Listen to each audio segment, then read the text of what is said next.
லூக்கா 8ஆம் அத்தியாயம் 18ஆம் வசனத்திற்கு திருப்புங்கள். லூக்கா 8:18.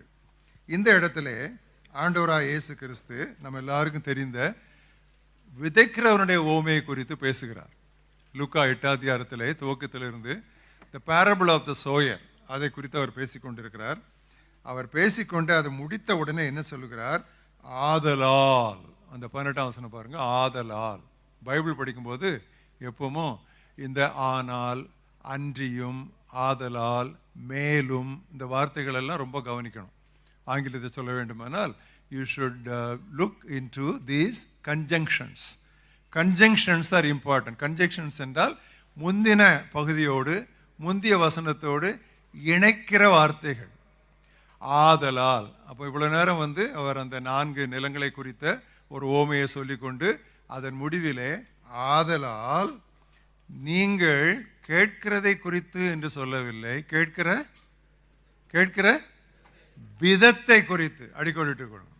கேட்கிறத குறித்துன்னு சொல்லல ஆண்டவர், கேட்கிற விதத்தை குறித்து கவனியுங்கள்.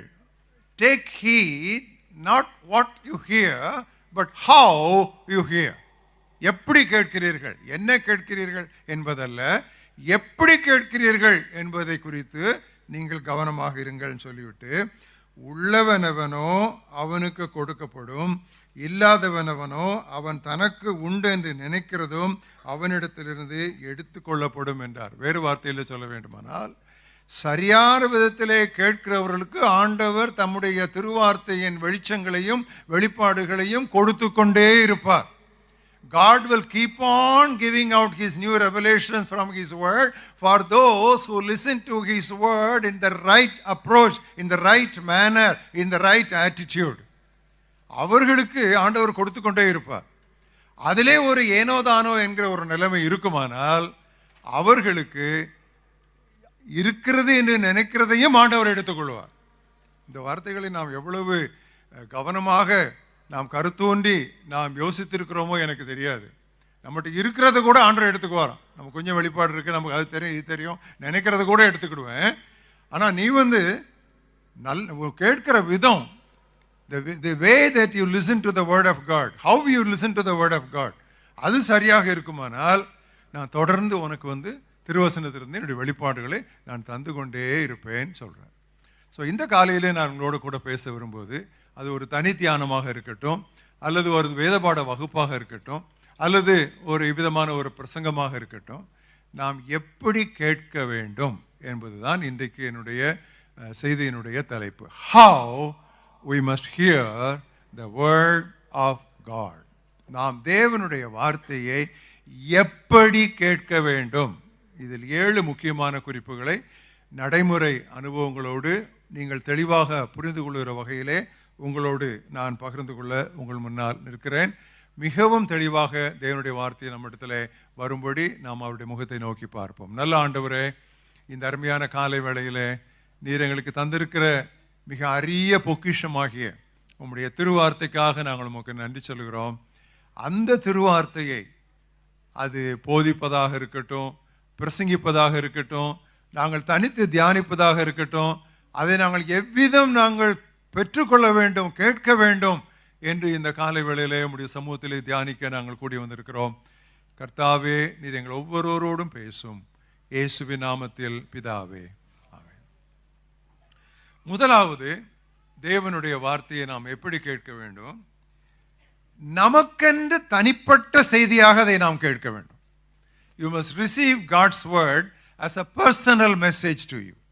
நமக்கென்று பொதுவான பிரசங்கம் தான் வரும்.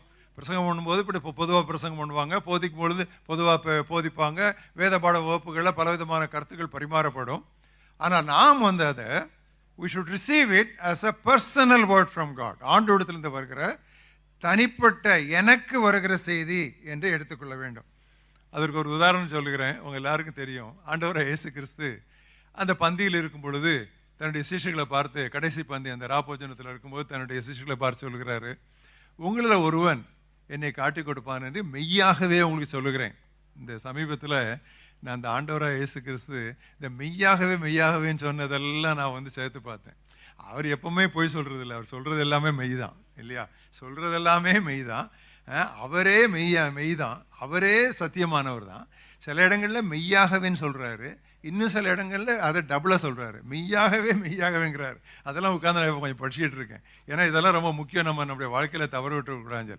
ஸோ உங்களில் ஒருவன் மெய்யாகவே என்னை காட்டி கொடுப்பான் அப்படின்னு சொல்லிட்டு உடனே பைபிளில் என்ன வாசிக்கிறோன்னு சொன்னால், பேதுரு இது ஒருவேளை யோவானா இருக்குமோ, அல்லது யோவான் இது ஒருவேளை யாக்கோபா இருக்குமோ, அல்லது யாக்கோபு இல்லைப்பா இது யூதாசா தான் இருக்கணும் அப்படின்னு சொல்லலை.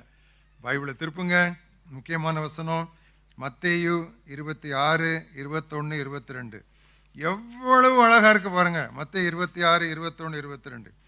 அப்பொழுது அவர்கள் மிகவும் துக்கம் அடைந்து, அவர்கள் அத்தனை பேரும் துக்கம் அடைஞ்சாங்க.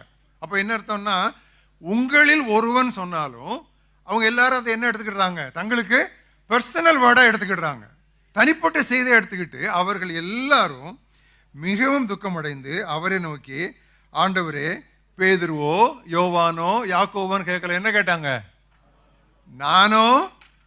நானோ என்று ஒரு சிலர் கேட்டாங்களா, எல்லாரும் கேட்டாங்களா? ஒவ்வொருவரும் கேட்டாங்க. பைபிள் படிக்கும்பொழுது இப்படிதான் படிக்கணும், ஒரு வார்த்தை விடக்கூடாது. ஏன்னா இதுக்கு தேவையில்லாத ஒரு வார்த்தை இதில் கிடையாது. I believe in the all sufficiency of God's word. I believe in the total inspiration of God's word. தேவனுடைய வார்த்தை முழுவதுமாக ஆவியானவருடைய ஆதீனத்தினால் எழுதப்பட்டது என்று முழுக்க அட்டை முதல் அட்டை வரை விசுவாசிக்கிறவன் நான். ஸோ இப்படிதான் ஒவ்வொரு வார்த்தையை நான் எடுக்க விரும்புகிறேன். மிகவும் துக்கமடைந்தார்கள், நானோ என்று சொன்னார்கள் என்று ஒரு சிலர் மட்டுமல்ல ஒவ்வொருவரும் சொன்னார்கள் என்று வாசிக்கிறோம். வெளிப்படுத்தலே நம்ம எல்லாருக்கும் தெரியும். வெளிப்படுத்தல் 2, 3 அத்தியாயங்களிலே ஆண்டவராய் இயேசு கிறிஸ்து அன்றைய திருச்சபைகளுக்கு உள்ள 7 திருச்சபைகளுக்கு அவர் தன்னுடைய செய்தியை அனுப்புகிறார். ஒவ்வொரு செய்தி முடிவிலும் ஒரு அருமையான முடிவு வாக்கியம் வரும். அதை நீங்கள் கவனிச்சிருக்கீங்களோ நம்ம தெரியல. ஆவியானவர் சபைகளுக்கு, சபைகள்னா அது பன்மை, கரெக்டா? சபையினாலே பலருடைய கூட்டம், சபைகள் என்பது பல கூட்டங்கள். ஸோ அது ஒரு ப்ளூரல். ஆவியானவர் சபைகளுக்கு சொல்லுகிறதே அப்போ இண்டிவிஜுவலாக வந்துடுது. சரி, முதல்ல சபைகளுக்குன்னு சொல்லும்போது யார் கேட்கணுமா? தனிநபர். புரியுதா உங்களுக்கு? It is a general message, but it must be taken personally. என்ன அழகா இருக்கு பாருங்க. அது அவ்வளோ அப்படி தான் இருக்கு, அந்த 7லேயும் அப்படி தான் இருக்கு. So even though God gives us a general message, a general sermon, a general Bible teaching, or general message, whatever it is, we should take it personally. காது உள்ளவன், அது சிங்குலர், காது உள்ளவன் கேட்க கடவன். பிறகு ஜெயங்கொள்ளுகிறவர்களுக்குன்னு வராது, ஜெயங்கொள்ளுகிறவன் எவனோ, அதுவும் பார்த்தீங்கன்னா சிங்குலர்லாம் வரும். எவ்வளோ அழகா இருக்கு பாருங்க. அது ஏதோ அந்த 7ல் 1, 2 அப்படின்னு இல்லை, 7ம் இப்படி தான் இருக்கும். So the message comes to all of us in general, but the response has to be on an individual, personal basis. அதான் ரொம்ப அழகா இருக்குது பாருங்க. இதை தான் நான் சொல்றேன், எப்பொழுது நாம் தேவனுடைய வார்த்தையை வாசித்தாலும், ஆண்டவரே இதில் எனக்கு என்ன இருக்கு அப்படின்னு சொல்லி எடுத்துக்கணும். ஆண்டவரே இயேசு கிறிஸ்து பரலோகத்திலே தன்னுடைய பிதாவை பார்த்து பிரிவுரை சொல்லி புறப்படும் பொழுது அவர் என்ன சொன்னார் தெரியுமா? ஆண்டவரே, புத்தக சுருளில், அந்த காலத்துலாம் சுருள் தானே, பைண்டிங் கிடையாதுல்ல, புத்தக சுருள் தானே, புத்தக சுருளில். அப்போ அவர் புத்தக சுருளின்னு சொன்னது நாம் எப்படி எடுத்துக்கொள்ளலாம்னு சொன்னால், பழைய ஏற்பாட்டினுடைய 39 புத்தகங்கள். இந்த புத்தக சுருளில் என்னை குறித்து, யாரெல்லாமோ குறித்து எழுதப்பட்டிருக்கிறது, அவர் பர்சனல் எடுக்கிறார் பாருங்க. இந்த புத்தக சுருளில் என்னை குறித்து எழுதப்பட்டிருக்கிறது, இதோ உம்முடைய சித்தம் செய்ய வருகிறேன். என்ன சொன்னார்னா, நான் கீழே போகிறேன், போய் எனக்கு ஏசாயா புத்தகம் கொடுப்பாங்க, எரேமியா புத்தகம் கொடுப்பாங்க, நான் தேவாலயத்தில் வாசிப்பேன், ஜெபாலயத்தில் வாசிப்பேன், அதில் என்னை குறித்து என்ன சொல்லப்பட்டிருக்கிறதோ என்று சொல்லி உம்முடைய சித்தம் செய்ய இதோ நான் வருகிறேன். அதை நீங்கள் அது ஒரு ட்ரமாட்டிக்காக அதை உங்களுடைய மைண்டில் அதை இமேஜின் பண்ணி பாருங்க. It's a farewell address. ஃபாதர்கிட்ட சொல்கிறாரு, என்னை பற்றி எழுதியிருக்கு, நான் வர்றேன், அதில் என்னென்ன சொல்லியிருக்குதோ அது எல்லாத்தையும் நான் கீழ்ப்படிவேன். ஏன்னா அது நான் பர்சனலாக எடுத்துக்குவேன். அதில் எதையுமே ஒரு ஜென்ரலாக நான் எடுத்து நான் விட மாட்டேன். இதில் தான் ஆண்டவர் தம்முடைய ஓசியா தீர்க்கதரிசி மூலமாக அன்றைக்கு இருந்த மக்களை பார்த்து எச்சரித்தார்.